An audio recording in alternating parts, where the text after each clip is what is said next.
Sahabat Shalom, Selamat Shalom. selamat pagi. Kembali lagi pagi ini kita ibadah Sabat, hari yang diberkati Tuhan. Jadi setiap Sabat itu jangan disia-siakan, saudara ya. Tuhan itu tidak pernah melupakan perkataannya atau firman-Nya. Dia akan menempati perkataannya Tuhan, dan siapa saja yang menguduskan Sabat, orang itu akan menerima berkat. Tidak akan berubah. Jadi Sabat itu kekal sampai selama-lamanya. Siapa yang mengabaikan Sabatnya, yang membutakan matanya, menulikan telinganya, dia tidak pernah akan memperoleh berkat itu. Kalau siapa saja yang menguduskan Sabat, yang mencintai Sabat, orang itu akan menerima berkat. Berkat itu apa, saudara? Bukan suatu kekayaan.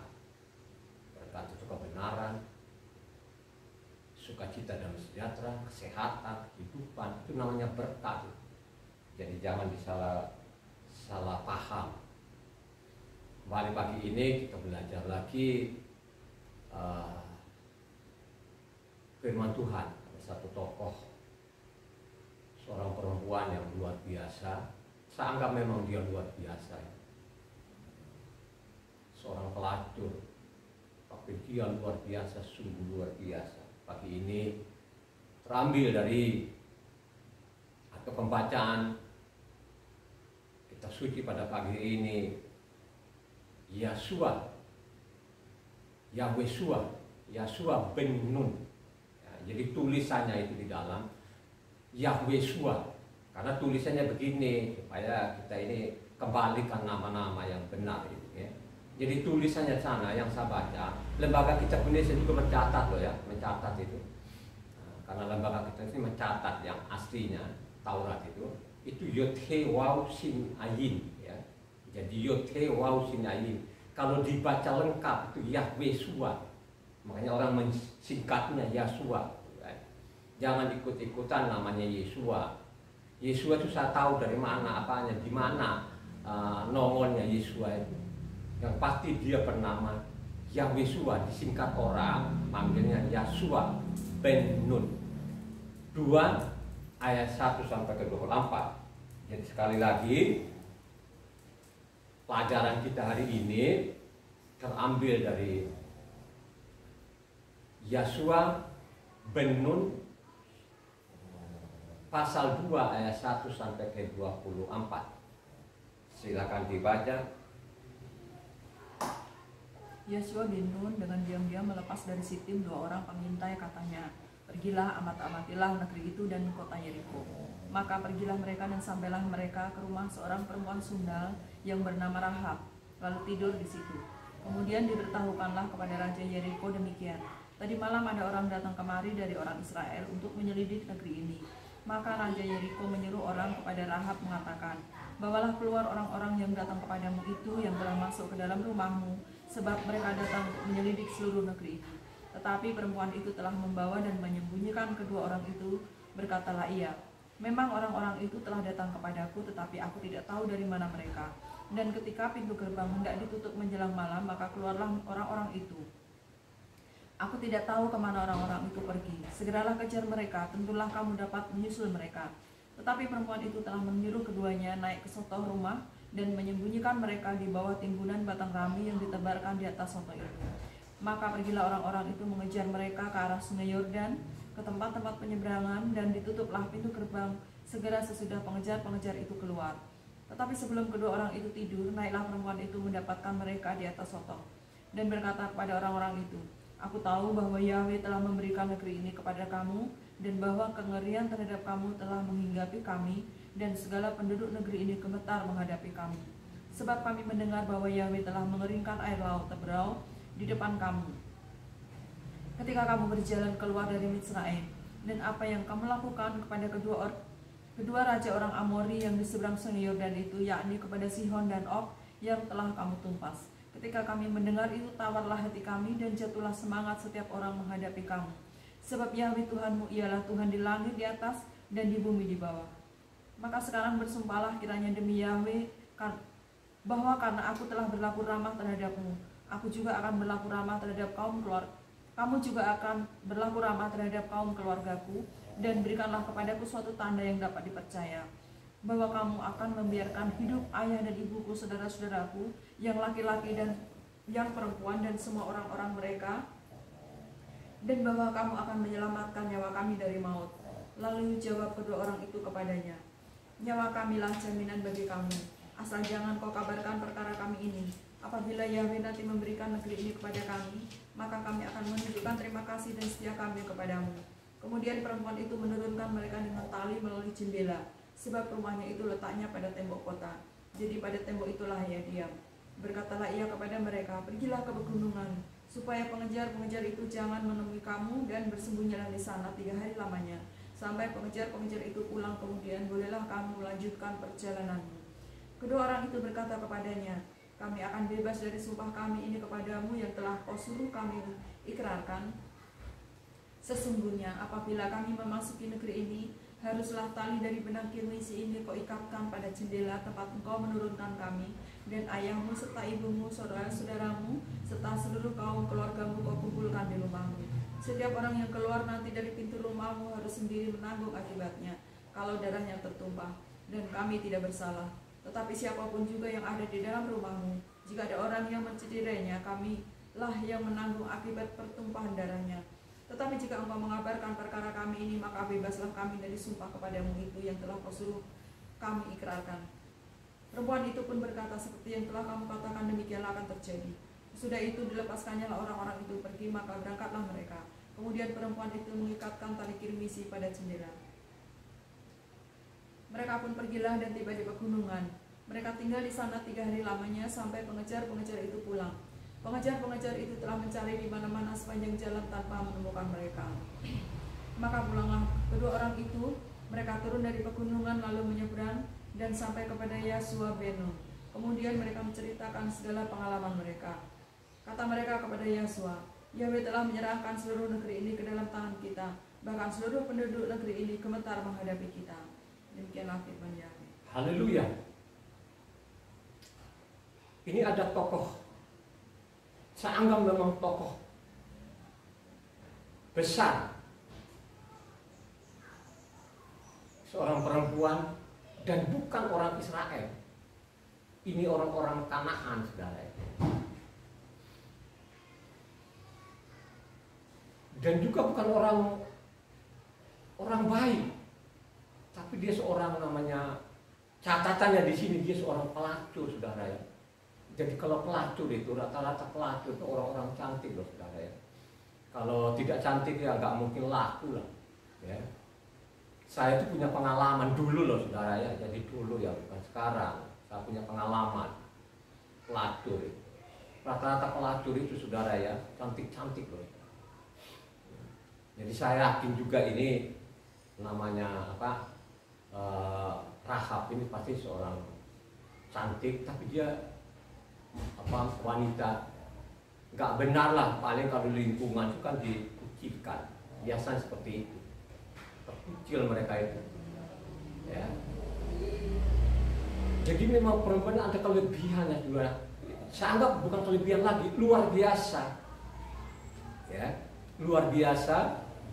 Pada waktu dia terima tamunya itu, saya yakin ya, kalau kita baca ulang-ulang, ya, baca ulang-ulang, kan pas hari ini juga pun sudah sampai karena tahun 2024 ini saya sudah mau kedua kalinya ini ya baca kitab suci ini. Jadi dari Kejadian sampai Wahyu itu tanggal 1 kemarin Januari tahun 2024, tanggal 17 itu saya sudah selesaikan lagi, saya baca terus kitab suci ini siang malam ini 17 hari. Jadi sekarang ini mau kedua kalinya ya, menuju kedua kalinya saya dari Kejadian itu sampai ini Yosua bin Nun ya. Jadi memang saya suka sekali gitu loh ya, imannya luar biasa, dia punya hikmat dan punya iman ya. Jadi dia punya hikmat dan iman ya, jangan dibolak-balik gitu kan, iman dulu baru hikmat. Dia punya hikmat dan dia punya iman. Ya, harus membedakan itu ya, hikmat dengan beriman. Ya, kalau hikmat itu pengetahuan, ya, kalau iman itu percaya sungguh-sungguh. Itu iman. Harus harus tahu itu ya, hikmat dengan iman berbeda loh saudara ya.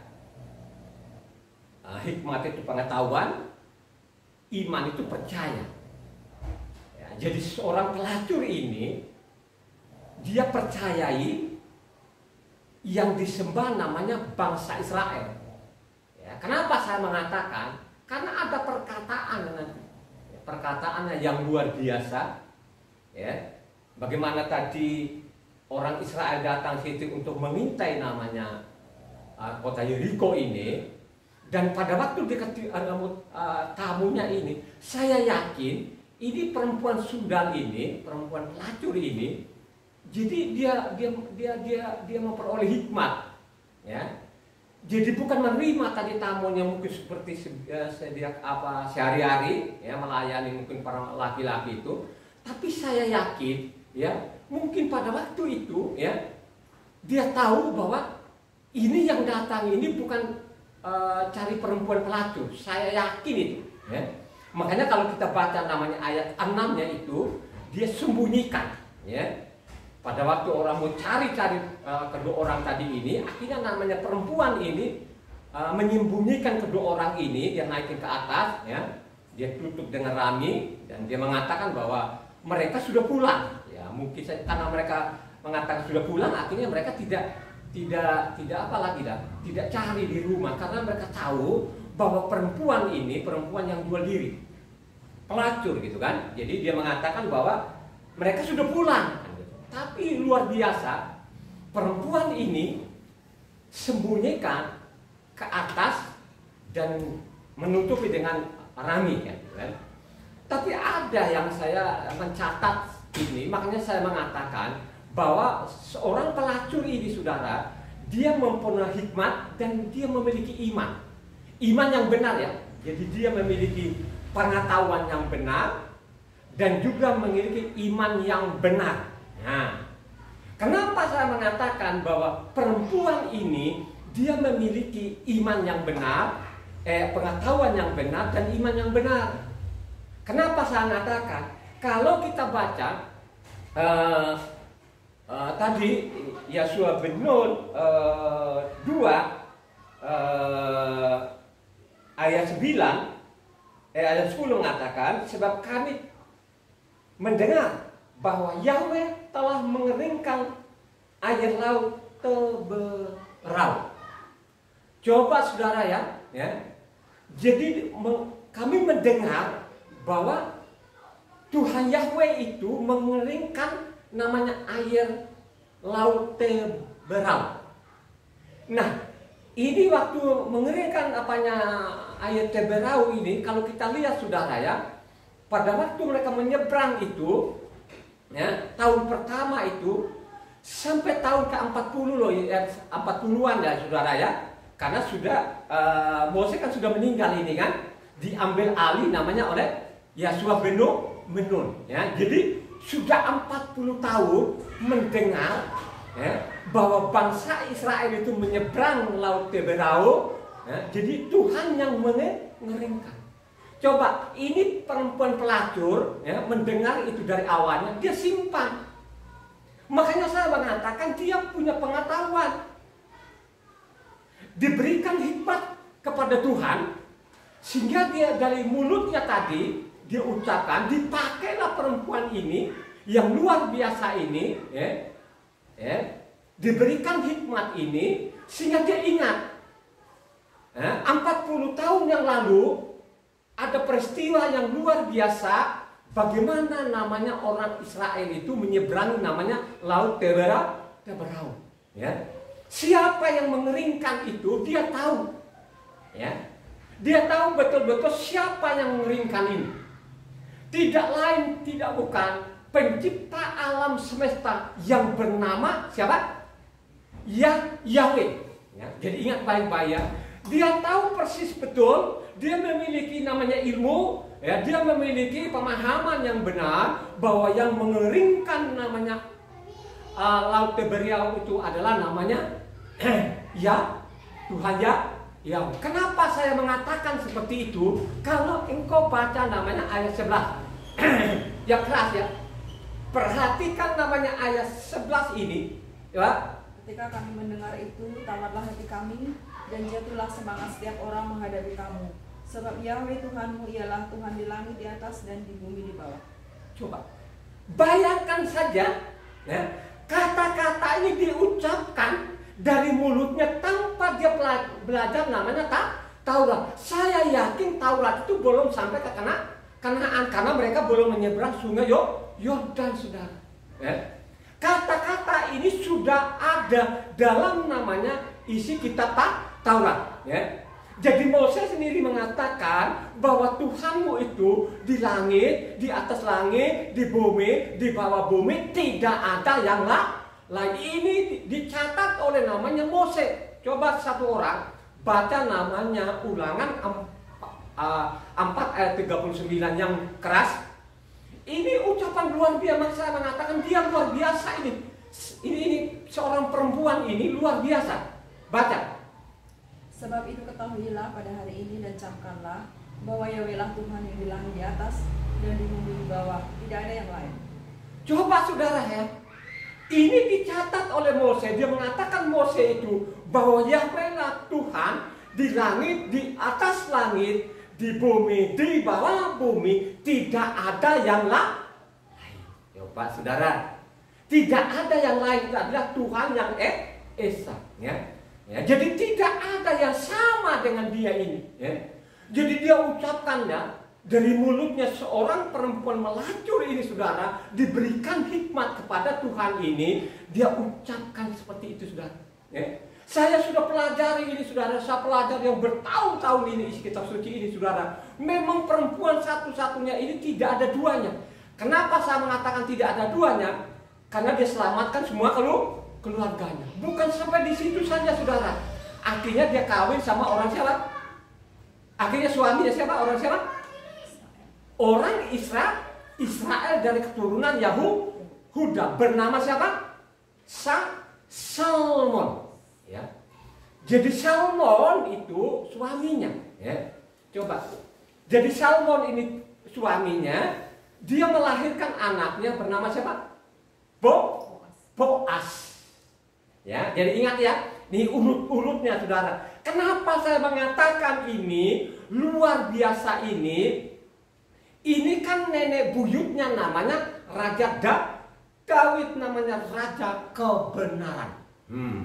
Ya, kalau orang membaca kitab suci ini, ya, lahirnya Daud itu zaman siapa? Zaman apa? Zaman hakim, ya. Jadi kawin sama apanya? Salmon ini lahirnya namanya Boas. Boas itu kawin sama perempuan Moab bernama siapa? Halo? Bernama Ruth. Ya. Ruth itu punya anak siapa? Bernama siapa? Obed. Obed itu punya anak namanya bernama siapa? Isai. Isai pernah punya anak namanya siapa? Raja Daud, saudara. Jadi Daud itu ini nenek buyutnya, ya. Jadi namanya nenek tadi apanya perempuan ini anak cicitnya bernama Isai, ya. Jadi dialah yang menurutkan namanya Mesias sebagai manusia, saudara. Kalau kita baca kitab suci ini berurutan, ya.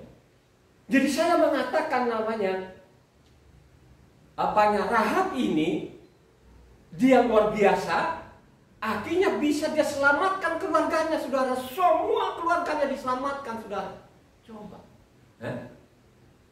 Jadi saya anggap tadi ini, saya anggap itu pada waktu ketemu orang-orang tadi itu, pada waktu kata-katanya keluar dari mulutnya ini ke pelacur, saya yakin hilang.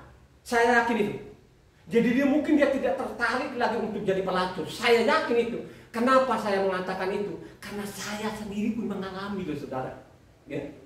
Saya ini mengalami, loh, saudara. 24 tahun yang lalu. Coba kan. Kalau dulu saya kan sering diskotik, ya. Dari diskotik yang satu ke diskotik yang lain, segala macam. Ya cari pelacur tadi itu yang cantik-cantik itu. Dari tahun 2000 itulah, ya. Tuhan itu, ya. memberikan namanya hikmat, pengetahuan, akan kebenaran. Dari situlah saya meninggalkan semua. Tidak ada lagi keinginan-keinginan, misalnya ke pelacur, misalnya narkoba, segala macam, kan gitu. Hilang, saudara. Jadi saya yakin pada waktu ketemu tadi ini, dia mengeluarkan kata-kata itu, bahwa Tuhanmu yang disembah namanya Abraham, Ishak, dan yang disembah bangsa Israel itu, di langit, di atas langit, di bawah, di bumi, di bawah, tidak ada yang lain. Dia yakin betul-betul, dia membedakan betul-betul, saudara. Dia menyebut namanya. Coba saudara, yakin dia dengar itu bahwa yang mengeringkan laut Tiberia itu bernama Tuhan ya, sehingga dia bedakan. Dia bedakan yang dia sembah dengan yang dia sembah, namanya bangsa Israel, saudara. Akhirnya apa? Dia selamatkan keluarganya, saudara. Ya? Jadi ingat baik-baik, Rahab ini bukan perempuan Israel. Jadi Rahab ini 100% orang Kanaan, saudara. Ya? Coba, dia selamatkan keluarganya. Karena dia memiliki iman yang benar. Ya? Dia tahu siapa yang menciptakan langit dan bumi itu, dia tahu. Dia tahu namanya, dia simpan dalam hatinya, saudara. Bayangkan 40 tahun yang lalu ada peristiwa yang luar biasa, dia tidak lupa loh, saudara. Dia ingat terus itu, saudara. Akhirnya apa? Dia selamatkan keluarganya yang luar biasa. Ya. Diselamatkan, saudara. Ya. Makanya saya pelajari ada tokoh-tokoh di dalam tokoh-tokoh penting ini, ya. Luar biasa loh mereka. Saya menemukan ini dari WA. Apakah sekarang itu zaman sekarang ada nggak? Sepertinya kok kagak ada, saudara. Jangankan namanya kita mau pengetahuan akan firman, memiliki iman yang benar, kan gitu kan? Nama Tuhan saja pun kita sudah ganti-ganti. Mau baca kitab suci saja pun malasnya setengah mati. Coba saudara, ya. Bagaimana lu memiliki hikmat yang benar? Bagaimana lu memiliki iman yang benar? Kalau engkau tidak pernah mendengar, kalau tidak pernah kau mau belajar, ya.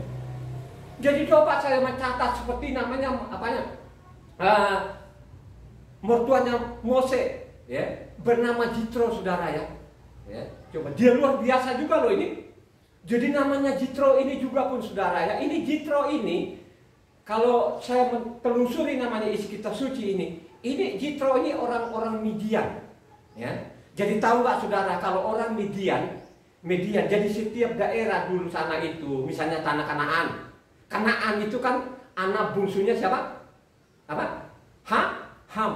Jadi Kanaan itu anak daripada apa? Ham. Jadi anak bungsunya Ham bernama Kanaan. Jadi daerah-daerah sana itu ya misalnya Aram, gitu kan? Nah, Aram ini itu cucunya namanya Nahor, ya. Jadi cucunya Nahor, saudaranya namanya apa? Abraham ini, ya. Jadi kalau kita telusur kitab suci ini, jadi namanya Jitro tadi ini orang Midian, mertua Mose ini. Apa katanya? Coba kalau kita baca di sana, Keluaran 18 ayatnya 10-11. Keluaran 18 ayatnya 10-11. Ini ada orang-orang yang luar biasa loh, saudara, yang memiliki namanya pengetahuan yang benar dan iman yang benar. Coba di satu orang, ya. Lalu kata Yitro, terpujilah Yahweh yang telah menyelamatkan kamu dari tangan orang Misraim dan dari tangan Fir'aun. Sekarang aku tahu bahwa Yahweh lebih besar dari segala ilah, sebab ia telah menyelamatkan bangsa ini dari tangan orang Misraim, karena memang orang-orang itu telah bertindak angkuh terhadap mereka. Coba, ya. Jadi dia tahu lebih besar daripada namanya sembahan bangsa-bangsa dulu. Ini perkataan namanya mertua Jitro juga. Jadi ada juga di sini yang saya mencatat, ada namanya zaman hakim-hakim ini. Saya mencatat mereka ini yang luar biasa. Mereka punya pemahaman yang benar, ya. Mereka iman yang benar. Ini orang-orang Kanaan juga, orang Gibeon. Jadi orang Gibeon ini, saudara ya, mereka luar biasa, mirip sekali dengan apa? Perkataan namanya Rahab ini, ya. Kalau kita baca namanya Hakim 9. Coba Hakim 9 ayat 7 sampai 11. Perhatikan perkataan-perkataan mereka ini yang memiliki namanya pengetahuan atau hikmat ini, memiliki iman yang benar. Akhirnya mereka menyelamatkan keluarga mereka. Coba baca.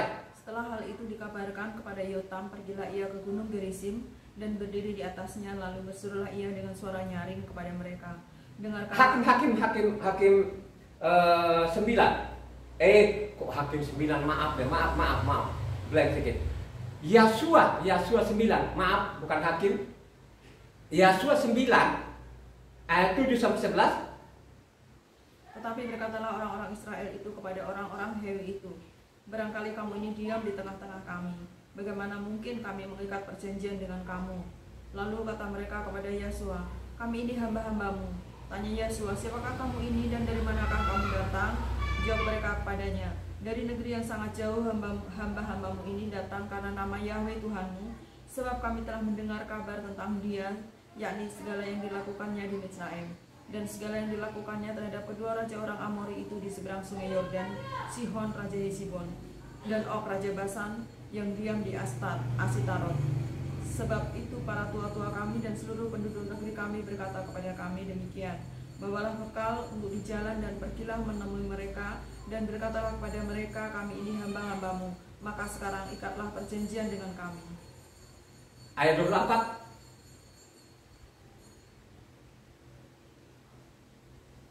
Jawab mereka kepada Yasua katanya, sebab telah dikabarkan dengan sungguh-sungguh kepada hamba-hambamu ini, bahwa Yahweh Tuhanmu memerintahkan kepada Mose hambanya memberikan seluruh negeri ini kepadamu, dan memunahkan seluruh penduduk negeri itu dari depan kamu. Maka sangatlah kami takut kehilangan nyawa menghadapi kamu, itulah sebabnya kami melakukan yang demikian. Coba saudara ya, jadi orang Gibeon ini sama dengan Rahab ini saudara. Coba kan, mereka mendengar itu saudara, jadi mereka membedakan saudara. Siapa sih pencipta alam semesta yang sebenarnya ini? Mereka tahu ini, diberikan hikmat kepada Tuhan itu, bahwa pencipta alam semesta itu namanya Yahweh. Inilah yang dirubah oleh namanya lembaga kitab Indonesia ini, tidak ketemu nama Yahweh lagi, digantikan namanya Tuhan Guru Besar semua saudara. Akhirnya nama ini tidak dikenal lagi sampai saat ini. Malah sebaliknya saudara, dihujat-hujat. Ya kan? Kalau engkau sudah menghujat nama ini, engkau selamatkan keluargamu, tidak pernah engkau selamatkan keluargamu, malah sebaliknya engkau mati. Hati-hati loh saudara, baca kitab suci yang benar. Ya. Ambillah waktu-waktu, kau belajar terus menerus ini selama kau hidup di bumi. Ya.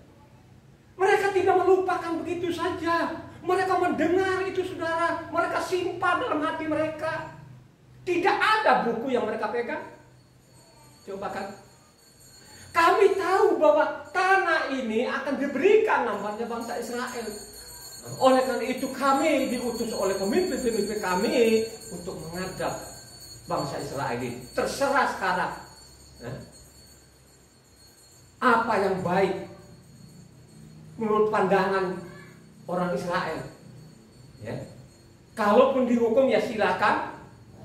Ya kalau kami pun dibiarkan hidup, ya terima kasih. Coba. Mereka tidak bisa melawan. Mereka tidak bisa melawan namanya pencipta alam semesta ini bernama Yahweh. Ya. Coba saudara. Ya. Apakah lembaga kitab Indonesia itu ditulis? Ada bukunya. Ada buku saya pegang saudara. Ya. Jadi tulisan aslinya itu dari Kejadian sampai Maliaki itu ada buku ini saya baca. Ya. Dia bernama Yahweh. Kok di kitab yang kita pegang sehari-hari ini bukan nama Yahweh lagi, tapi namanya Tuhan Guru Besar semua. Kadang-kadang bernama Allah Guru Besar semua. Ya. Apa ada orang yang mengenal lagi sekarang ini? Tidak ada, memang tidak pedulikan. Tidak ada lagi yang bertanya. Coba bayangkan saja ini, dia tidak bertanya kepada pemimpin-pemimpin mereka, khususnya perempuan ini saudara. Tapi dia simpan dalam hatinya. Ya. Apa yang dia dengar itu, ya, dia simpan, dia renungkan. Ya. Sekalipun dia pelacur ini saudara, tapi dia luar biasa. Ya. Coba. Jangan kita lihat pelacurnya saudara. Ya. Coba. Jangan.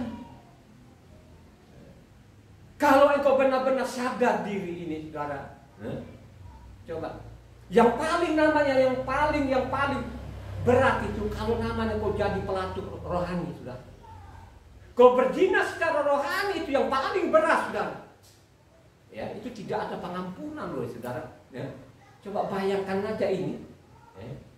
Coba ini pelacur jasmani loh ini. Tapi dia luar biasa. Ya.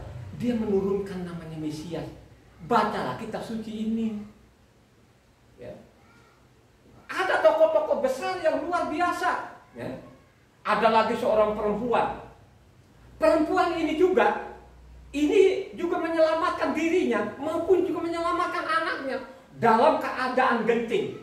Coba. Dalam keadaan genting saudara ya, udah deh pokoknya tinggal mati gitu loh. Ya. Tapi dia percayai. Ya.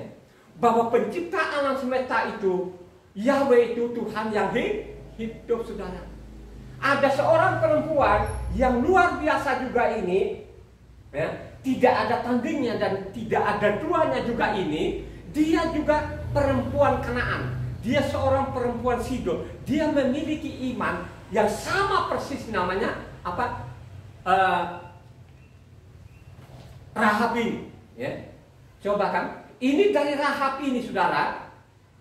Dari Rahab ini ke perempuan yang saya sebut tadi ini, orang Sidon ini ratusan tahun loh saudara. Tapi apa kata-katanya di situ? Ini bukan orang Israel, ya. Dan dia juga saya lihat juga tidak ada kelompoknya. Dia sendiri seorang janda dengan anaknya. Tapi ada kata-katanya yang saya mencatat di situ. Siapa dia? Perempuan di mana? Yang baca kitab suci? Yang saya maksud ini perempuan Sidon. Ya. Inilah orang-orang yang memiliki namanya pengetahuan akan kebenaran dan memiliki iman yang benar ini. Ya. Ini orang-orang mereka tahu betul-betul yang disembah bangsa dengan yang disembah bangsa orang Israel itu berbeda. Bertahan saudara.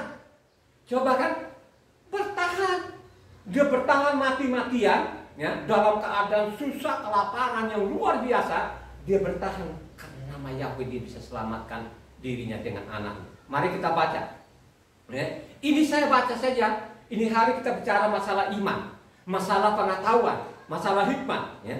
Jadi ada seorang perempuan yang bukan juga orang Israel, dia orang Sidon, dia orang Kanaan, tapi dia luar biasa. Siapa dia ini? Mari kita baca 1 Raja-Raja 17. Ya. Ayat 12 sampai 26. Yang cepat. Perhatikan, dicatatlah ini. Khususnya namanya ayat 12. Ya, jadi dicatat baik-baik ini, direnungkan ini. Ya. Dengarkan baik-baik khotbah ini. Ini supaya kamu belajar namanya hikmat.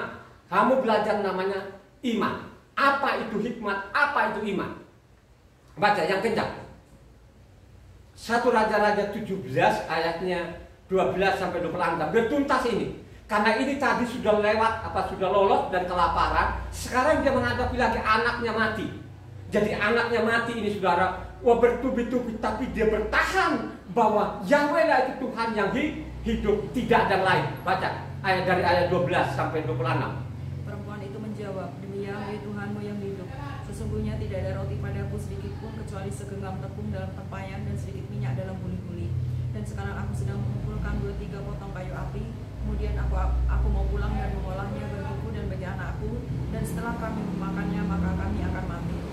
Tetapi Elia berkata kepadanya, janganlah takut, pulanglah, buatlah seperti yang kau katakan. Tetapi buatlah lebih dahulu bagiku sepotong roti bundar kecil daripadanya, dan bawalah kepadaku. Kemudian barulah kau buat bagimu dan bagi anakmu. Sebab beginilah firman Yahweh Tuhan Israel, tepung dalam tempayan itu tidak akan habis, dan minyak dalam buli-buli itu pun tidak akan berkurang, sampai pada waktu Yahweh memberi hujan ke atas muka bumi. Lalu pergilah perempuan itu dan berbuat seperti yang dikatakan Elia. Maka perempuan itu dan dia serta anak perempuan itu mendapat makan beberapa waktu lamanya. tepung dalam tempayan itu tidak habis dan minyak dalam buli-buli itu tidak berkurang, seperti firman Yahweh yang diucapkannya dengan perantaraan Elia. Sesudah itu anak dari perempuan pemilik rumah itu jatuh sakit, dan sakitnya itu sangat keras sampai tidak ada nafasnya lagi.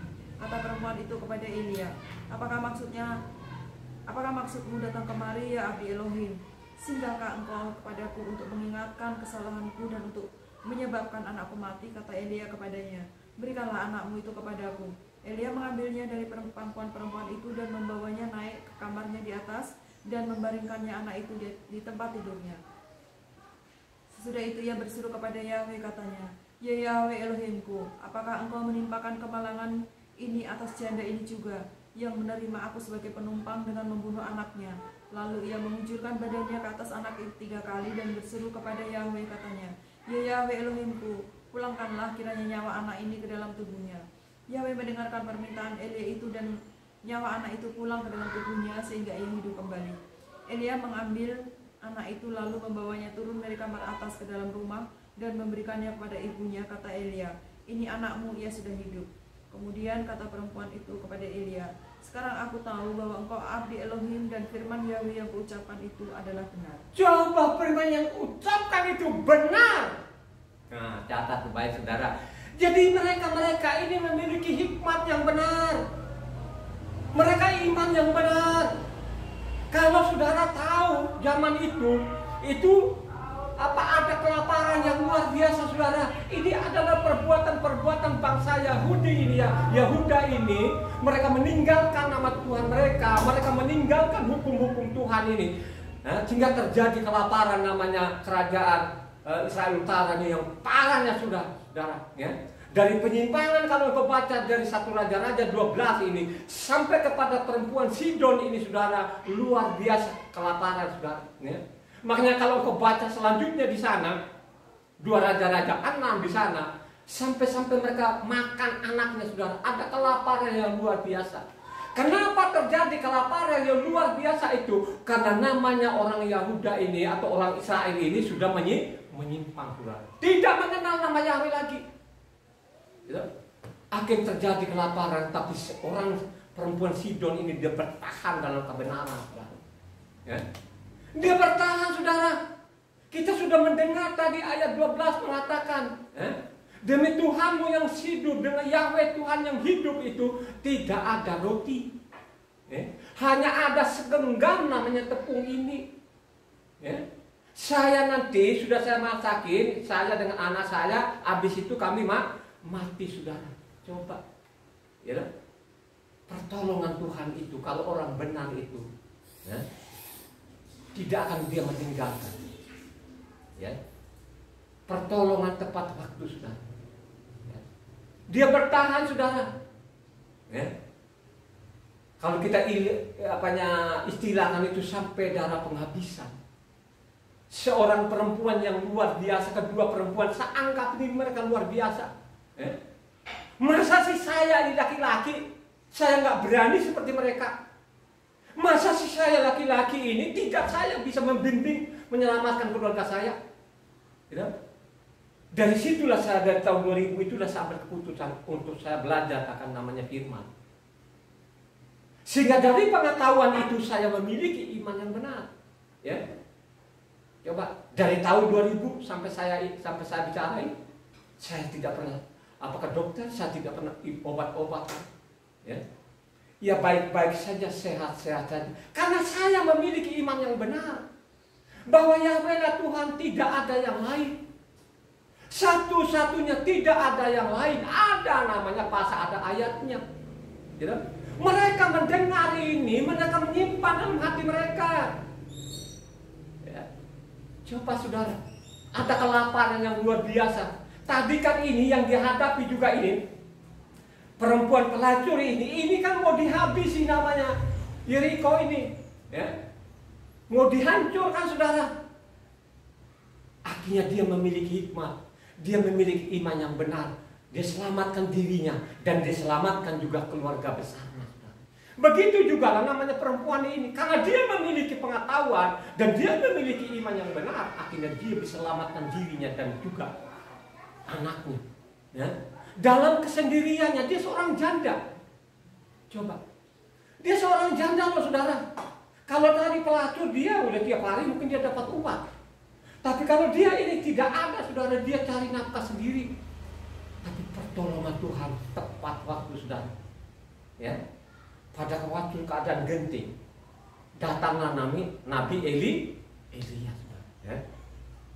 Bahwa firman yang engkau ucapkan benar, bahwa engkau adalah nabinya Tuhan. Dia mengatakan itu. Siapa yang berani mengatakan ini sampai saat ini? Saya tidak lihat, saudara. Penyelewengan demi penyelewengan iya.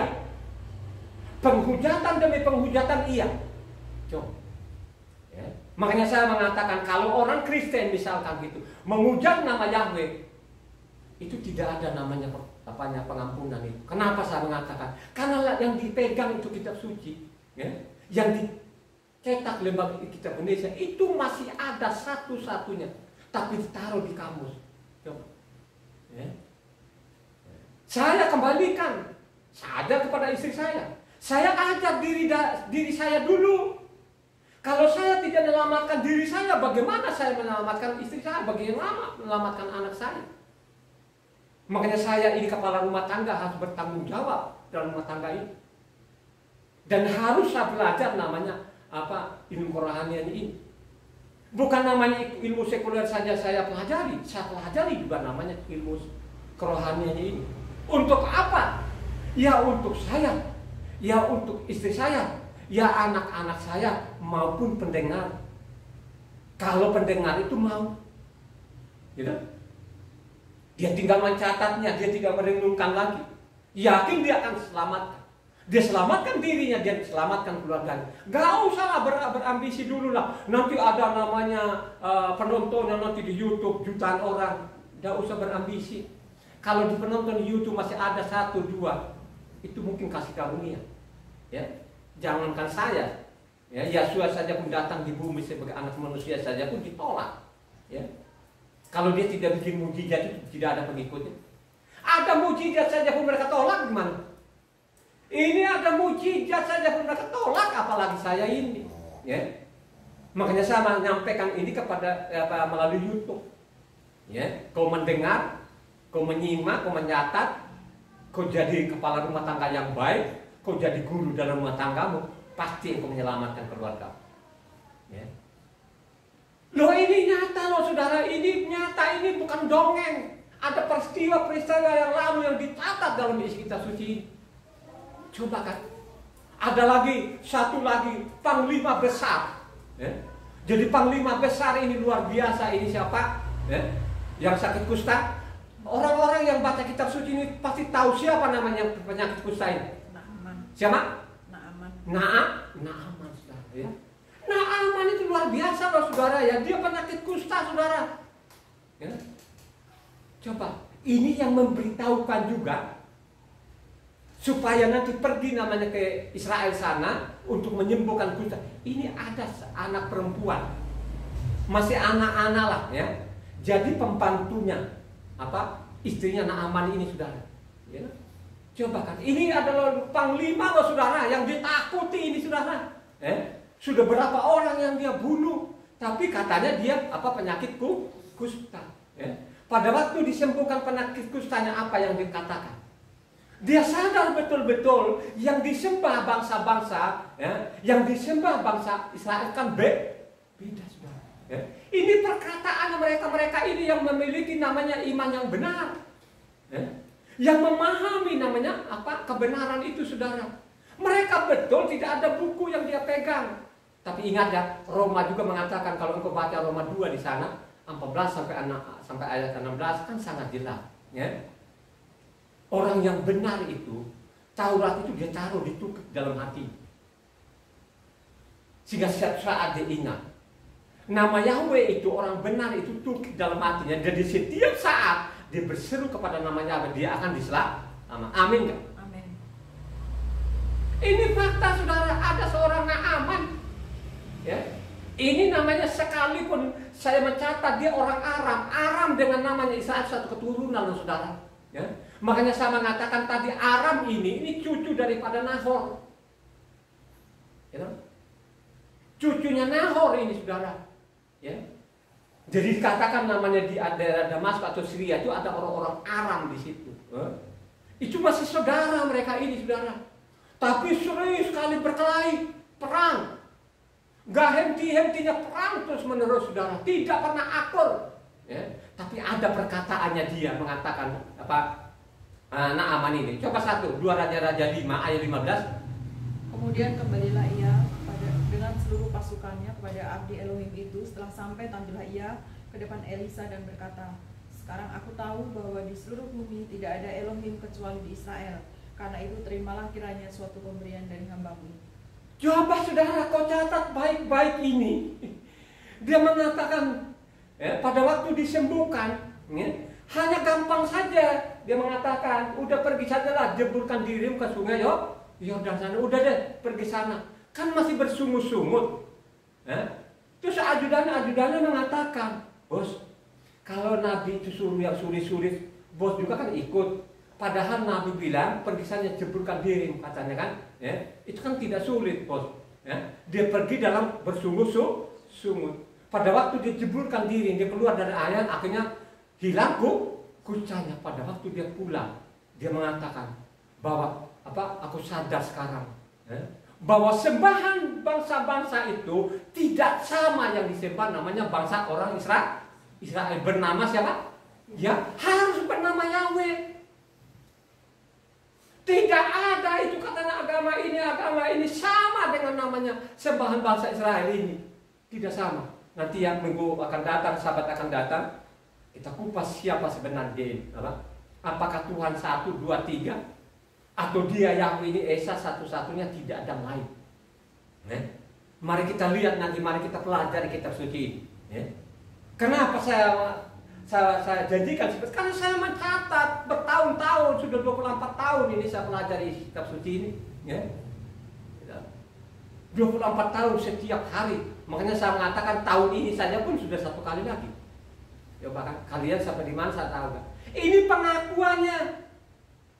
pengakuannya sendiri. Naaman ini baru saya sadar, yang saya sembah selama ini tidak ada itu.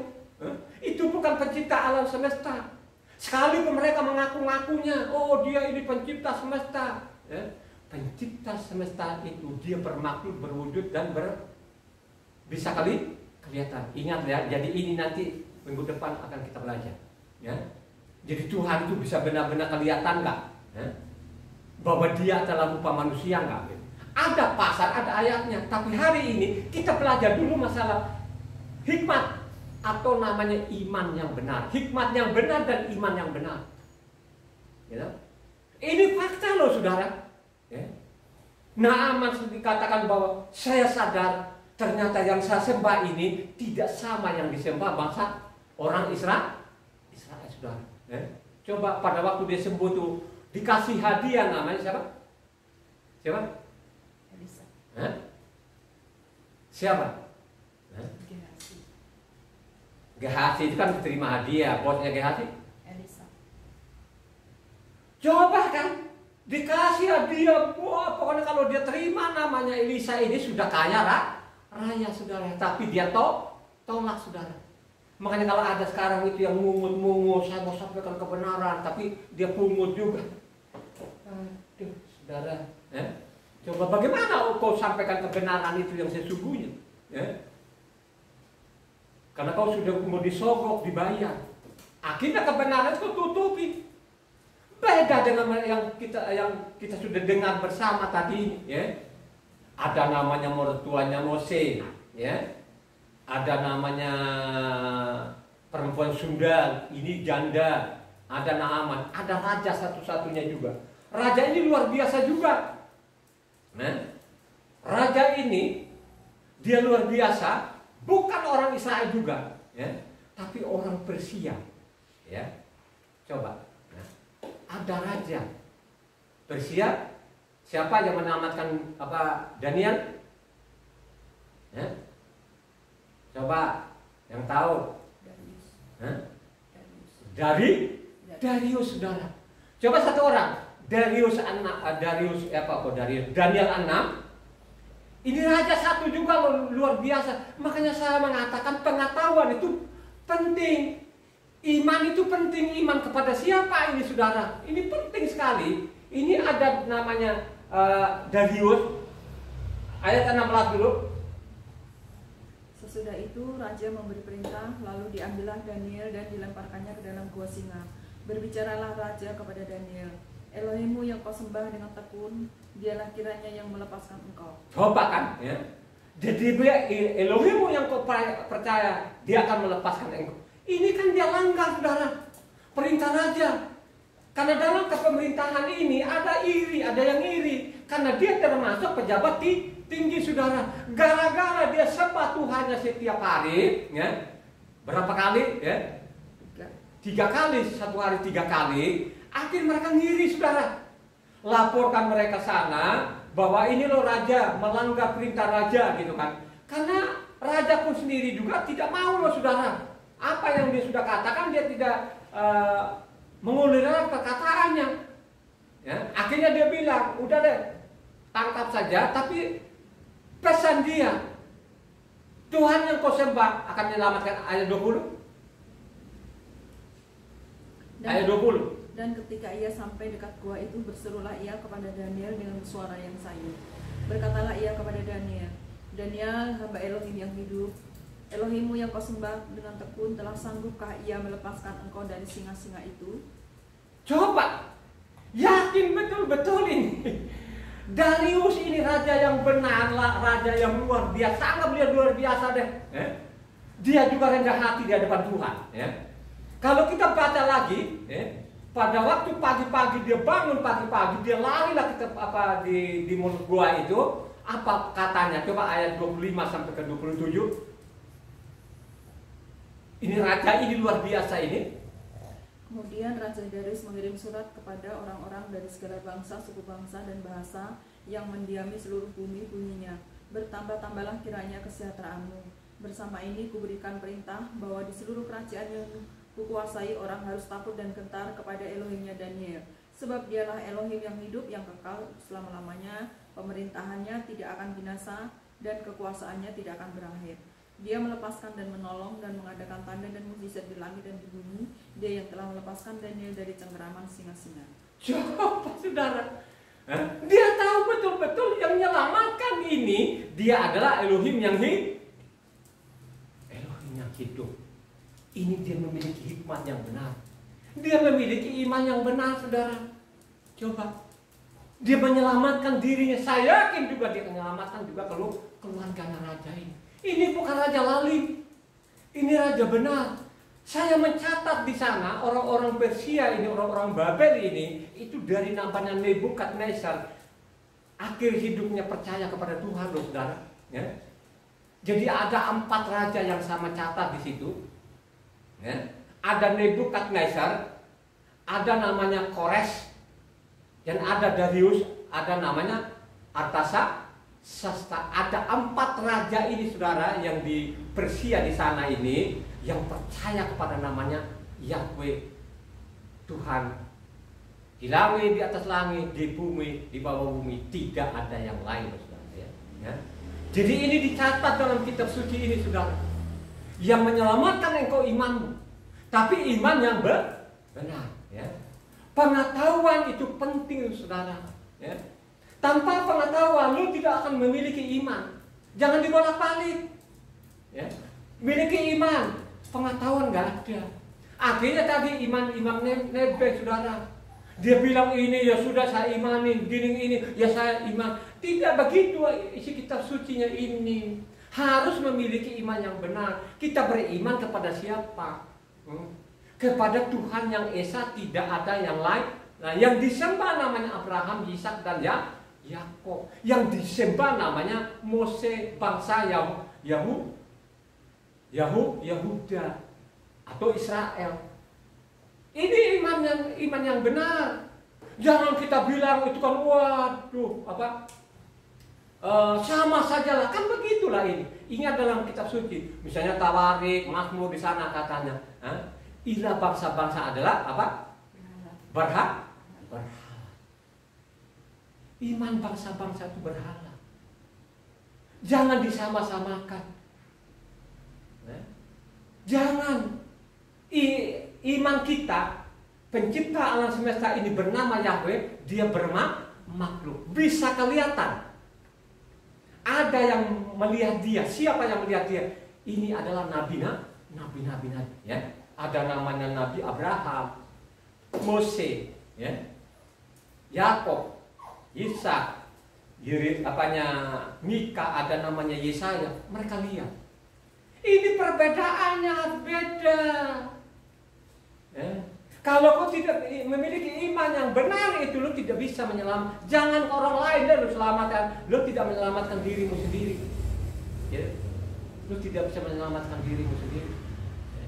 Jangan keluargamu, menyelamatkan dirimu dulu. Dan kau belajar. Ya. Jadi sangat jelas tadi ini. Raja ini luar biasa. Dia tahu yang menyelamatkan Daniel ini. Tarik lagi dari gua tadi, maka dia bilang kan, siapa yang menghina Tuhannya, sembahannya, Daniel ini yang bernama Yahweh itu rumahnya harus dirobohkan. Ya. Bangsa manapun harus dihajar. Ya. Siapa yang berani menghina? Ya. Ini perkataan yang namanya raja luar biasa Darius ini. Ya. Coba kan, ini ada anaknya Raja Ahasweros, saudara ya. Ya. Kalau saya nggak salah bisa saja kan namanya apa, anaknya apa, tapi saya tidak lihat itu kan siapa namanya anaknya Esther, kan kita tidak tahu apakah Darius ini atau bukan, kan gitu ya. Ya, karena Darius ini bapaknya Ahasweros gitu. Ahasweros ini beristrikan namanya apa, Hadasa atau Esther. Ya. Ini catat dalam buku. Ya. Ini juga ada satu raja juga yang memiliki iman yang benar. Ya. Ini tadi keturunan anak cicitnya namanya pelacur ini. Ya. Ini bernama Daud. Coba kan, Daud ini memiliki iman yang benar, saudara. Jadi Daud ini memiliki pengetahuan. Kalau pengetahuan jangan tanya lagi lah. Karena dia bergaul dengan Taurat, ya mungkin dari kecil ini anak ini, Raja Daud dari kecil ini dia bergaul dengan Taurat, ya. Jadi dia tahu isi Taurat itu. Jadi kalau dia berhadapan dengan singa segala macam, dia tidak takut. Singa saja pun saudara ya, dia hajar, dia bunuh loh saudara ya. Makanya dia bilang kalau misalnya mereka singa pada melawan sama aku, saya tangkap namanya janggutnya, saya banting, saya bunuh tuh singa-singa katanya kan. Nah pada waktu dia berhadapan Goliat itu, dia mengatakan nanti seperti binatang-binatang saya hajar. Kenapa seperti itu? Karena dia memiliki iman yang dia memiliki pengetahuan yang benar dan memiliki iman yang benar. Karena ini ada neneknya tadi ini, nenek buyutnya dia bernama Rahab, saudara. Dialah Tuhanmu di langit, di atas langit, di bumi, di bawah bumi, tidak ada yang lain. Dia yakinin itu, dia imanin itu, dia percaya sungguh-sungguh itu. Dia selamatkan keluarganya. Ya. Coba, cicitnya juga, dia selamatkan juga namanya apa, orang Israel, saudara, karena iman yang benar. Dia punya iman yang benar. Dia hajar namanya Goliat yang gede banget, sampai 3 meter itu tingginya, besar banget, dengan anak kecil. Kenapa dia bisa menang? Karena dia memiliki iman yang benar. Atau orang 1 Samuel 17 ayatnya 43 sampai 47. Cepat. Orang Filistin itu berkata kepada Daud, "Anjingkah aku, maka engkau mendatangi aku dengan tongkat." Lalu demi para ilahnya orang Filistin itu mengutuki Daud. Pula orang Filistin itu berkata kepada Daud, "Hadapilah aku, maka aku akan memberikan dagingmu kepada burung-burung di udara dan kepada binatang-binatang di padang." Tetapi Daud berkata kepada orang Filistin itu, "Engkau mendatangi aku dengan pedang dan tombak dan lembing, tetapi aku mendatangi engkau dengan nama Yahweh semesta alam, Elohim segala barisan Israel yang kau tantang itu. Hari ini juga Yahweh akan menyerahkan engkau ke dalam tanganku, dan aku akan mengalahkan engkau dan memenggal kepalamu dari tubuhmu. Hari ini juga aku akan memberikan mayatmu dan mayat tentara orang Filistin kepada burung-burung di udara dan kepada binatang-binatang liar, supaya seluruh bumi tahu bahwa Israel mempunyai Elohim. Dan supaya segenap jemaah ini tahu bahwa Yahweh menyelamatkan bukan dengan pedang, bukan dengan lembing, sebab di tangan Yahweh lah pertempuran dan ia pun menyerahkan kamu ke dalam tangan kami. Coba saudara, di tangan Yahweh lah itu peroleh namanya kemenangan. Bayangkan aja segede gajah ini dengan anak kecil. Coba dengan anak kecil, dia dengan santainya aja saudara, dia pakai namanya alih-alih. Saya ini kan alih-alih juga loh saudara. Kalau dulu waktu saya gembala, saya bawa memang alih-alih itu, saya taruh di pinggang saya. Kalau saya pakai tangan ini, kalau saya lempar batu mungkin nggak nyampe lah 100 meter itu, nggak nyampe lah, mungkin 50 meter lah kan. Tapi kalau saya pakai alih-alih ini, saya alih-alih, saya putar-putar itu kan, untuk saya halangin namanya kerbau sapi itu, jauh loh saudara. Bisa 100 meter lebih loh saudara, itu batu ini kalau kita pakai alih-alih kita ayun gitu kan, coba itu kepala itu sampai terbenam itu di dalam kepalanya itu batu segini tuh, coba pakai alih-alih. Jadi alih-alih ini ada dua, ada tempatnya di sini kayak jaring itu saudara segini, taruh batu jadi ada tali dua ini. Kita harus tahu memang satu ikat di sini jari satu dipegang, baru kita putar itu, putar dulu baru terlepas. Itu sampai bunyi itu batu loh saudara, saking kencangnya saudara ya. Jadi kena sasaran, kalau kena pas kepalanya di sini sapi sedang itu terjungkal loh saudara. Saking kencangnya itu kalau pakai namanya alian. Ya. Inilah yang dia pakai namanya Raja Daud. Dia tahu juga itu bukan kekuatannya. Dia tahu itu yang berperang adalah namanya Yahweh. Yahweh loh saudara. Coba. Ya. Ini yang menghujat-hujat nama Yahweh itu tuh sudah bagian. Kalau engkau tidak belajar apa yang saya sampaikan hari ini, lo orang rugi. Artinya melumpuhkan namanya apa? Goliat yang sangat ini namanya apa, panglimanya orang Palestina saudara. Ya. Jadi kalau Palestina ini sudah dari generasi ke generasi perang saudara sampai sekarang ini. Ya. Bacalah kitab suci ini, bukan saya ngarang-ngarang loh saudara, kan sangat jelas tadi. Dia memiliki iman yang benar, dia tahu itu bahwa Yahweh lah yang memiliki kekuatan yang luar biasa. Dia juga tahu kok Daud ini bahwa laut Tebereo itu yang mengeringkan adalah namanya Tuhan Yahweh, tidak ada yang lain. Ya, jadi tidak ada yang lain, tidak ada yang dia bantu anaknya dan sebagainya, nggak ada. Dia satu-satu. Mari kita pelajari nanti firman Tuhan bahwa Tuhan sendiri pun dia tidak mau menyamakan namanya sembahan bangsa itu. Tidak bisa menyamakan. Ya. Jadi ingat baik-baik ya. Jadi tokoh-tokoh besar ini yang saya tadi suruh catat tadi ini, mereka tahu betul-betul yang mereka sembah bangsa-bangsa itu dengan sembah bangsa Yahuda ini apa Israel itu beda. Ya. Ini belajar iman. Ya. Hanya kan berjalanlah waktu ini iman ini makin luntur, makin ngawur, ya? Makin ngawur, makin tidak jelas. Ya. Kenapa saya mengatakan tidak jelas ini? Coba Habakuk 2 ayatnya 4. Ini masalah kata iman. Inilah yang sampai zaman kita ini disalah artikan. Jadi disalah artikan, ya. Sehingga iman itu tidak sampai. Banyak orang yang gagal paham. Ya. Coba Habakuk.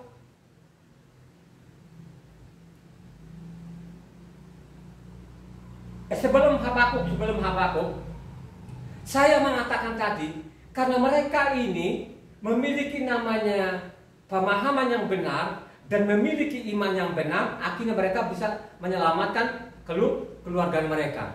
Dan juga Raja Daud tadi itu dia memiliki namanya pengetahuan yang benar dan iman yang benar, akhirnya dia menyelamatkan namanya bangsa Israel sudah dalam peperangan gitu kan. Jadi dicatat juga ada namanya Timoteus ini dicatat di sana 1 Timoteus 4 ayatnya 11 sampai 16. Perhatikan di sini, ini sih apa sih gunanya kita ini belajar untuk memiliki pengetahuan, iman yang benar, untuk apa? Ya untuk saya, ya untuk istri saya, anak-anak saya, maupun juga pendengar. Nah kan begitulah tadi ini, kalau kita lihat tadi ini apa yang sudah dicatat tadi ini dari Rahab, dari perempuan Sidon, ya, maupun juga tadi panglima ini, ya, ini apa sama zaman rasul-rasul itu suruh kita untuk belajar namanya apa isi kitab suci itu, sehingga pengetahuan akan kebenaran itu kita miliki. Dengan kita memiliki pengetahuan kebenaran itu bisa menyelamatkan diri kita dan keluarga kita. Coba satu orang, 1 Timotius 4 ayatnya 11 sampai 16. Beritakanlah dan ajarkanlah semuanya itu. Jangan seorang pun menganggap engkau rendah karena engkau muda. Jadilah teladan bagi orang-orang percaya dalam perkataanmu, dalam tingkah lakumu, dalam kasihmu, dalam kesetiaanmu, dan dalam kesucianmu. Sementara itu sampai aku datang, bertekunlah dalam membaca kitab-kitab suci, dalam membangun dan dalam mengajar. Jangan lalai dalam mempergunakan karunia yang ada padamu, yang telah diberikan kepadamu oleh nubuat dan dengan penumpangan tangan sidang penatua. Perhatikanlah semuanya itu, hiduplah di dalamnya, supaya kemajuanmu nyata kepada semua orang. Awasilah dirimu sendiri dan awasilah ajaranmu. Bertekunlah dalam semuanya itu, karena dengan berbuat demikian, engkau akan menyelamatkan dirimu dan semua orang yang mendengar engkau. Coba menyelamatkan dirimu dan semua orang yang mendengar. Sehingga engkau ini, ya, yang di depan saya maupun di luar sana, apakah mau catat nggak? Ya. Saya berulang-ulang kali, saya mengatakan ini, saya tekun belajar kitab suci bertahun-tahun. Untuk apa? Ya untuk saya dulu. Jangan terlalu berambisi, saya terlalu banyak di sana. Dia tidak beban dalam dirinya sendiri. Dia harus belajar namanya isi kitab suci ini untuk menyelamatkan dirinya, keluarganya maupun pendengar. Ya. Itulah isi kitab suci. Ya.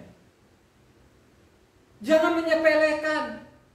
Coba kan, mungkin saja mereka melihat namanya pelacur tadi, itu pelacur dan lain sebagainya. Ya. Melihat juga mungkin tadi Timotius anak-anak kecil. Ya. Jangan sudah. Ya. Dia tidak mengenal namanya kebenaran itu mau kecil mau besar. Ya. Kalau salah tetap salah, kalau benar tetap namanya benar. Gitu. Marilah kau respon ini, apa yang kau dengar hari ini. Ini masalah iman. Ya. Makin lama iman ini makin gak karu-karuan. Kenapa tidak karu-karuan? Karena orang tidak belajar. Ya. Padahal tadi kalau kita dengar namanya zaman Timotius itu, bagaimana Rasul Saul itu mengajar muridnya tadi ini supaya tekun belajar kitab suci. Belajar kitab suci yang dimaksud ini adalah namanya kitab Taurat dan kitab para nabi, saudara. Ya.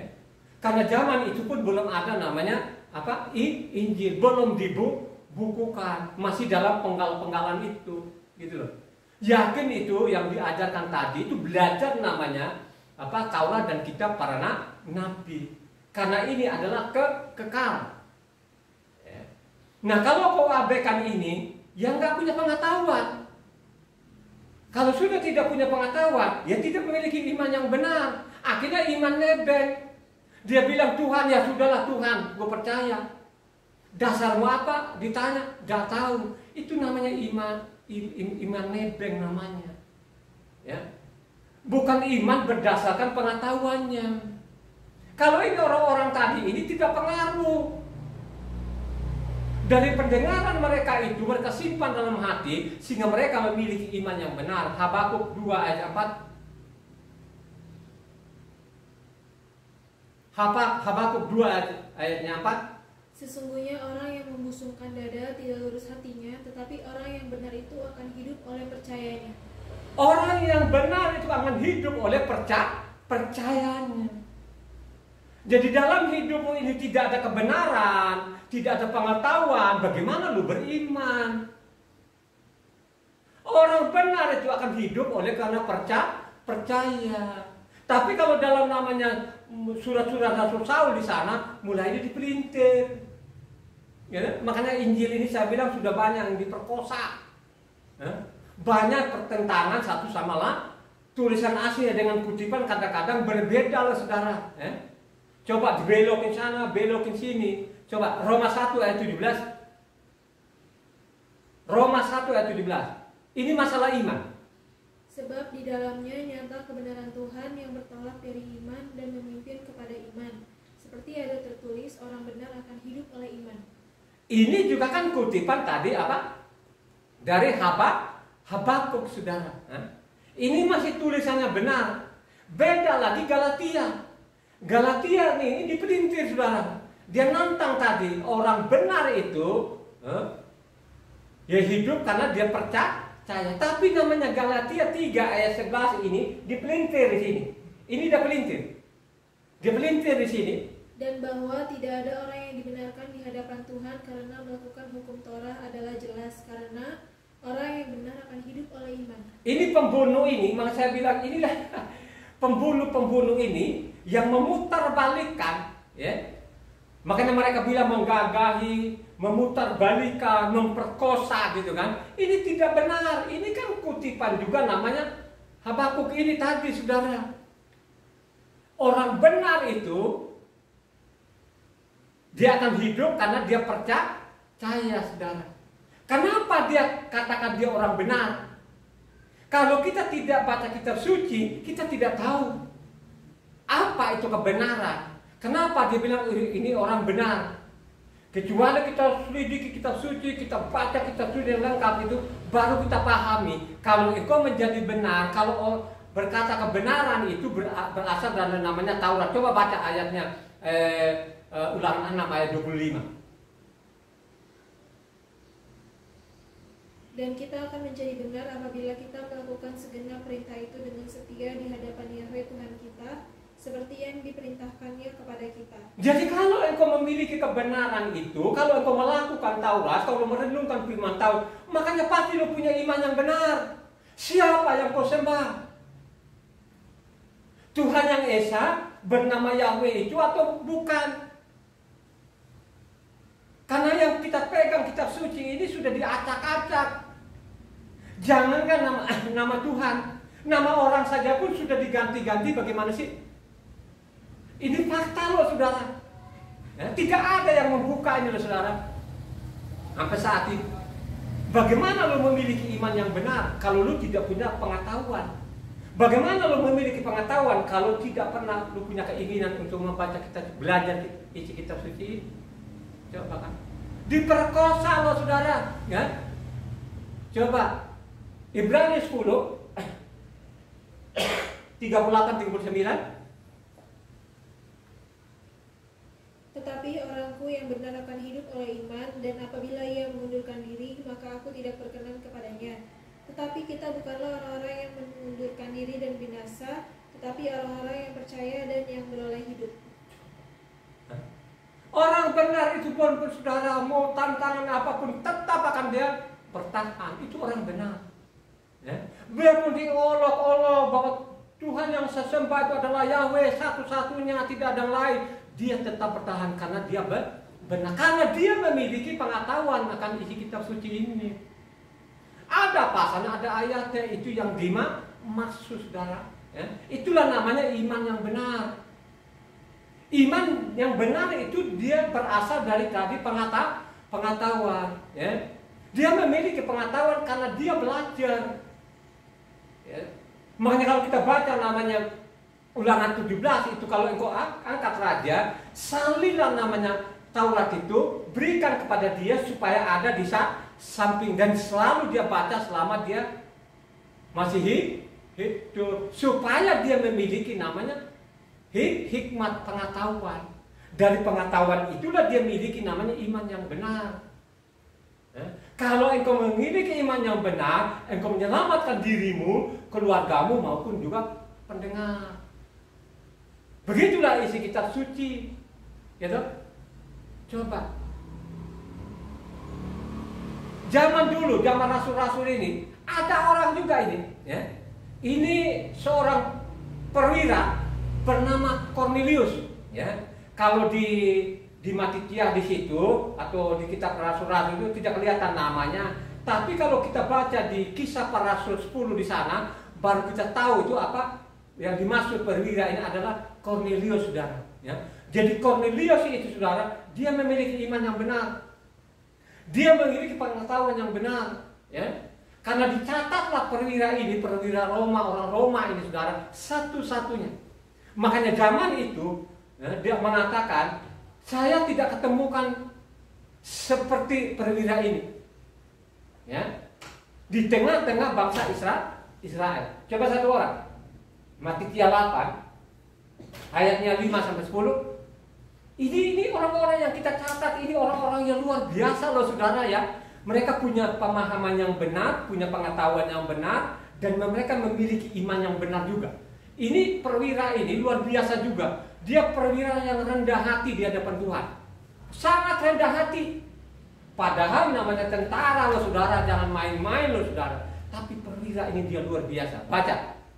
Ketika Yeshua masuk ke Kapernaum, datanglah seorang perwira mendapatkan dia dan memohon kepadanya, "Tuan, hambaku terbaring di rumah karena sakit lumpuh dan ia sangat menderita."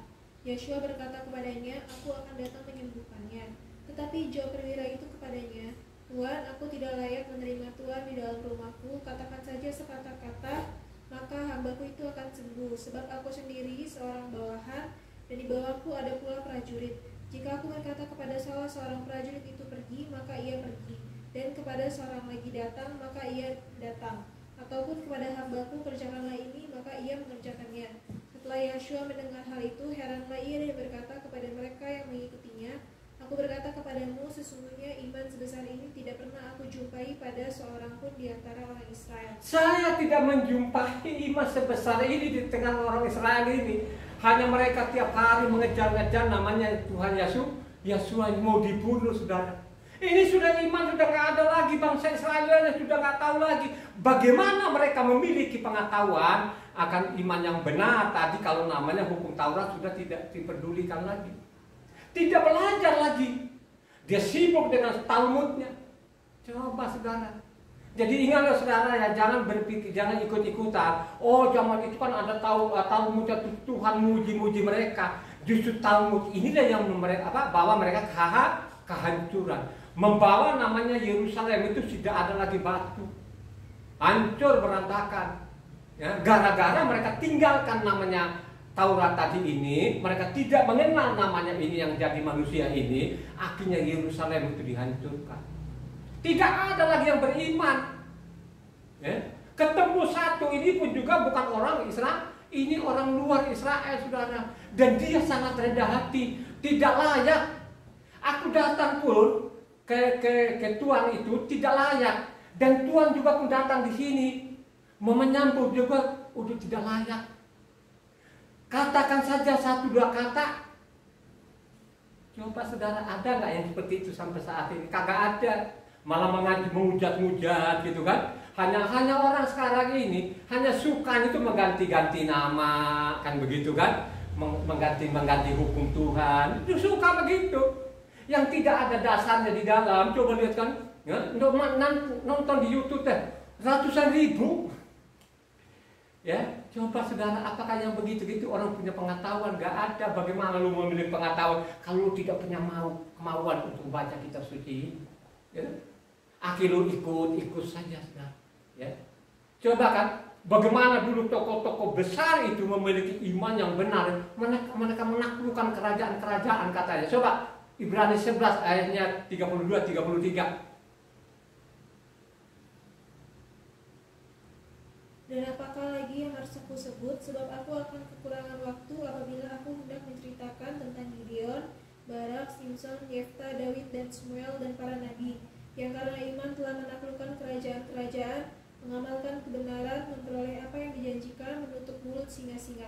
Coba mereka mengamalkan kebenaran, memiliki pengetahuan akan kebenaran, mereka menaklukkan kerajaan-kerajaan, saudara. Mereka tidak melupakan nama Yahweh, mereka tidak membuang, tidak menghujat. Ini orang-orang benar, memiliki namanya kebenaran, memiliki iman yang benar. Coba kan? Ya. Makanya juga pun ini perempuan ini dikutip juga oleh namanya Yakob. Yakob 2 ayatnya 21-20 anak. Ini juga dikutip ulang lagi. Ini masalahnya tadi perempuan namanya Rahab ini dikutip juga Yakob 2 ayat 21-26. Baca. "Bukankah Abraham bapa kita dibenarkan karena perbuatan-perbuatannya ketika ia mempersembahkan Ishak anaknya di atas mezbah? Kamu lihat bahwa iman bekerja sama dengan perbuatan, dan oleh perbuatan itu iman menjadi sempurna. Dengan jalan demikian genaplah nas yang mengatakan, lalu percayalah Abraham kepada Tuhan, maka Tuhan memperhitungkan hal itu kepadanya sebagai kebenaran. Karena itu Abraham disebut sahabat Tuhan. Jadi kamu lihat bahwa manusia dibenarkan karena perbuatan-perbuatannya dan bukan hanya karena iman. Dan bukankah demikian juga Rahab pelacur itu dibenarkan karena perbuatannya ketika ia menyembunyikan orang-orang yang disuruh itu di dalam rumahnya, lalu menolong mereka lolos melalui jalan yang lain? Sebab seperti tubuh tanpa roh adalah mati, demikian juga iman tanpa perbuatan-perbuatan adalah mati. Coba saudara, oh ada orang bukan karena kita berbuat, ya, kita selamat. Ya. Perbuatan dengan iman itu harus apa? Barengan saudara. Antara pengetahuan dengan iman itu harus barengan saudara. Ya. Coba. Perlu sekali namanya kebenaran, perlu namanya hikmat tadi ini saudara. Pengetahuan itu penting. Kalau kita namanya punya pengetahuan yang benar, pasti iman akan benar. Tidak mungkin akan nebeng-nebeng. Ya. Coba kita lihat itu yang juta-jutaan itu kan nebeng aja. Dia ikut-ikut saja. Ada kata pendetanya ikut saja tanpa dia belajar isi kitab suci. Di dalamnya harus kita belajar, kita harus belajar, ya. Supaya kita memiliki pengetahuan akan namanya kebenaran. Ya. Ini mutlak, bukan relatif. Jadi baca kitab suci itu mutlak, ya. Jangan kita bermain-main, jangan kita ikut-ikutan yang disembah itu sama aja, gitu aja kan. Tidak ada di dalamnya, tidak diajarkan demikian. Yang benar bagaimana nabi-nabi orang-orang benar ini mencatat dalam kitab suci ini. Misalnya Yesaya 40 ayat 25 sampai 29. Perhatikan di situ, ya. Kalau orang-orang benar itu, orang punya pengetahuan akan kebenaran, tidak mungkin kau samakan Tuhannya agama lain dengan yang kau sembah, tidak mungkin sama. Yakin, ya. Pasti beda, ya. Coba baca dulu Yesaya 40 ayatnya 25 sampai 29. Dengan siapa hendak kamu samakan aku, seakan-akan aku seperti dia, firman yang Maha Kudus. Arahkanlah matamu ke langit dan lihatlah siapa yang menciptakan semua bintang itu dan menyuruh segenap tentara mereka keluar sambil memanggil nama mereka sekaliannya. Satu pun tiada yang tak hadir, oleh sebab ia Maha Kuasa dan Maha Kuat. Mengapakah engkau berkata demikian, hai Yakob, dan berkata begini, hai Israel? Hidupku tersembunyi dari Yahweh dan aku tidak diperhatikan Tuhanku. Tidakkah kau tahu dan tidakkah kau dengar? Yahweh ialah Tuhan kekal yang menciptakan bumi dari ujung ke ujung. Ia tidak menjadi lelah dan tidak menjadi lesu, tidak terduga pengertiannya. Dia memberi kekuatan kepada yang lelah dan menambah semangat kepada yang tidak berdaya. Mereka tahu betul-betul kalau orang Yahuda itu, orang Israel itu, bahwa Tuhan yang mereka sembah itu tidak bisa disamakan dengan sembahan lain. Ini ada catatannya. Ini yang mencatat, ini bukan orang sembarangan. Ini nabi-nabi yang luar biasa, yang memiliki hikmat dari Tuhan. Jadi apa yang mereka dengar itu, yang mereka terima dari Tuhan, itu mereka mencatat.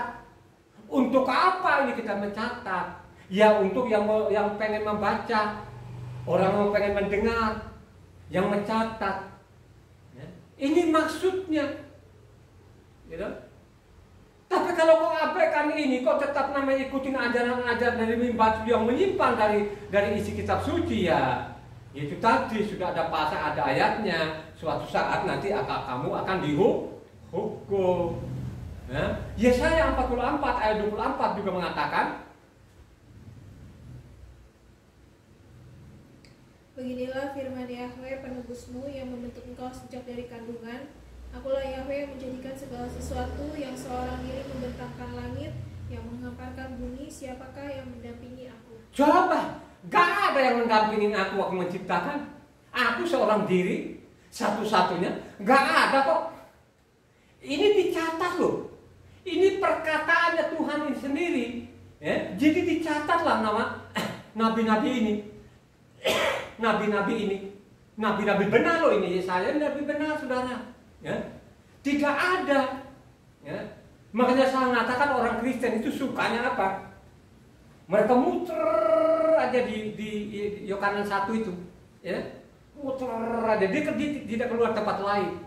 Sehingga apa? Mulanya diajarin nanti kalau Tuhannya lebih dari satu. Kalau ditanya nanti nganga-nganga, dia nganga-nganga katanya tiga berbeda ini jelas loh, ini bukan saya loh, ini kan sama catat ada di dalamnya gitu. Jadi Yesaya 46 ayat 5. Kepada siapakah kamu hendak menyamakan aku, hendak membandingkan dan mengumpamakan aku sehingga kami sama? Kau bandingkan sama siapa? Sembahan si A B, kagak ada. Coba kan, ada nggak? Kalau sekarang sama aja, dia juga sama, tapi jalannya berbeda. Ini orang-orang yang tidak punya iman yang benar. Kalau imanmu yang benar, pasti engkau tegas. Tidak sama amin. Pasti tegas. Ayat 9. Ayat 9. Tadi Yesaya 46 ayat 9. Ingatlah hal-hal yang dahulu dari sejak purbakala, bahwasannya akulah Tuhan dan tiada yang lain. Akulah Tuhan dan tidak ada yang seperti aku. Tidak ada. Aku sendiri ini, gak ada anakku. Suatu saat nanti ada turun di bumi, kan gitu kan? Aku utus dia di sana. Tidak pernah ada. Saya tidak ketemukan. Kenapa saya mengatakan? Karena berulang-ulang saya baca kitab suci ini. Makanya ada seorang nabi. Saya bilang memang nabi ini dari Yesaya ini kan ada namanya Nabi Yeremia. Jadi Yeremia sendiri pun mencatat. Mencatat ini kan mewakili namanya orang Israel. Jadi nabi ini kan mewakili orang Israel. Karena ini adalah namanya wakilnya Tuhan. Juru bicaranya Tuhan. Jadi Yeremia mengatakan bahwa memang tidak ada yang sama dengan namanya Yahweh itu. Tidak bisa disamakan. Dia satunya. Coba Yeremia 10 ayatnya 6-7.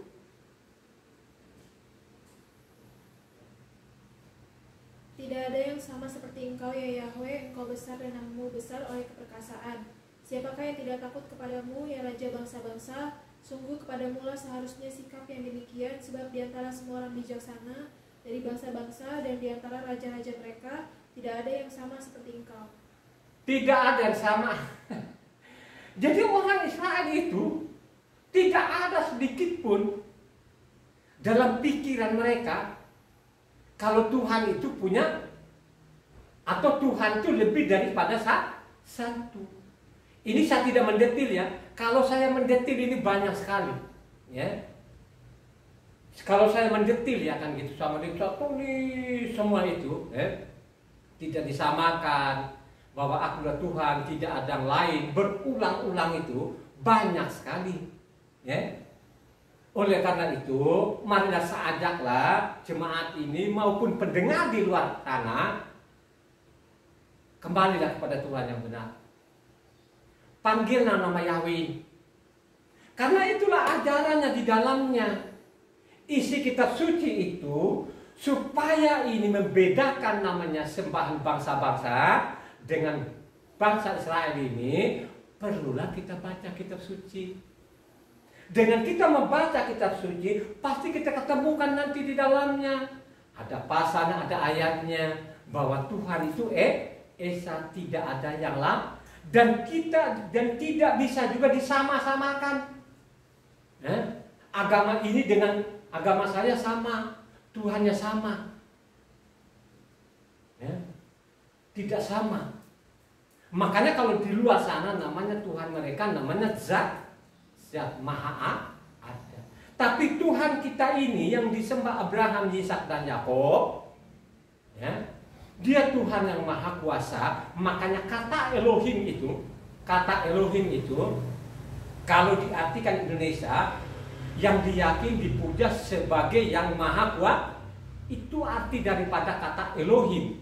Hanya persoalan-persoalan sekarang yang di mimbar-mimbar ini yang sudah sekian kebanyakan ini sudah digantikan bernama Allah. Makanya saya mengatakan antara Allah dengan Tuhan ini mana nama pribadi dan mana nama gelar. Coba kan? Tidak dijelaskan. Kalau sudah seperti ini, pasti kau tidak memiliki iman yang benar. Pasti kau memiliki namanya iman nebeng. Apa kata orang, iman ya sudah, saya ikut saja. Tidak begitu di dalamnya. Ya. Jadi iman itu timbul dari pembacaan apa? Kitab suci, kata Roma. Iman itu timbul dari pembacaan kitab suci. Ya. Amin gak? Siapa yang mau ketemukan itu, coba tanding di mana iman itu timbul dari pendengaran. Supaya orang ini apa belajar gitu. Cepat. Roma berapa? Saya kasih Roma deh. Hah? Supaya kalian belajar gitu loh. Coba Roma 10 deh. Coba siapa yang ketemu?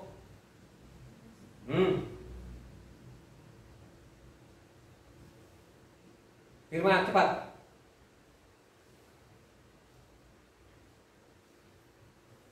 Jadi iman timbul dari pendengaran dan Kasih sebut dong, itu namanya. Sebut pasal berapa, ayat berapa? Roma berapa? Roma 10 ayat 17. Jadi iman timbul dari pendengaran dan pendengaran oleh firman Hamasia. Jadi tidak, iman itu kalau orang beriman itu dari namanya apa? Belajar akan isi kitab suci. Pasti dia memiliki iman yang benar. Ya, pasti dia memiliki iman yang benar. Jadi kalau kamu hanya nganga, tidak nyenggol, tidak mau baca kitab suci, gitu kan, terus tiba-tiba kalau begini-begini menyeletuk begitu, gitu kan, aduh itu orang bodoh. Ya, iman itu berdasarkan namanya dari membaca kitab suci, sehingga kita tahu nanti. Ya, coba kalau saya dikatakan, ya, siapa sih yang jadi manusia itu?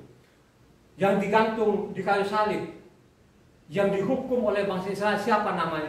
Dia bernama Yahweh. Ada dasarnya nggak? Saya punya dasar, ya. Dasar yang paling gampang deh, bukan dasar tuh dia bernama Yahweh gitu kan, ya.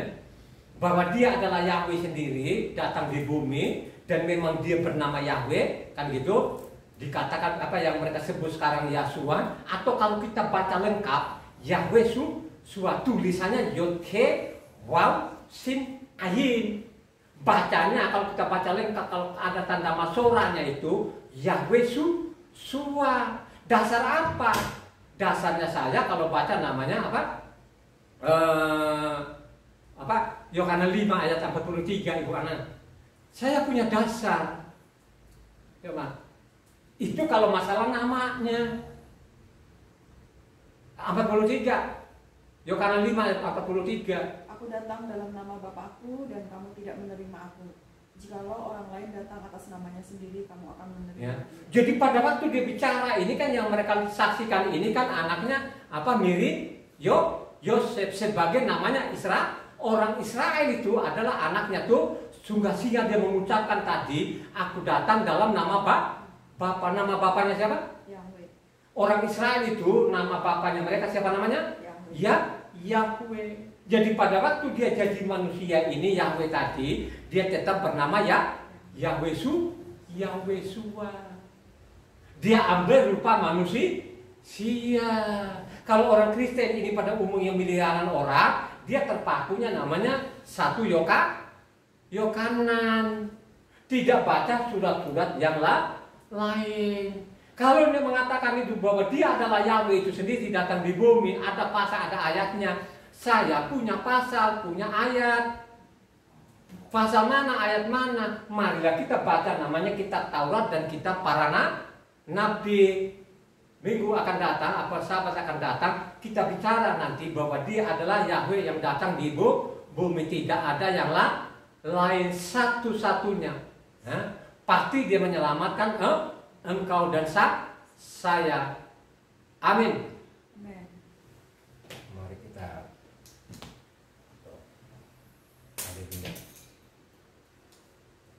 terpuji-pujilah nama Tuhan Mesias selama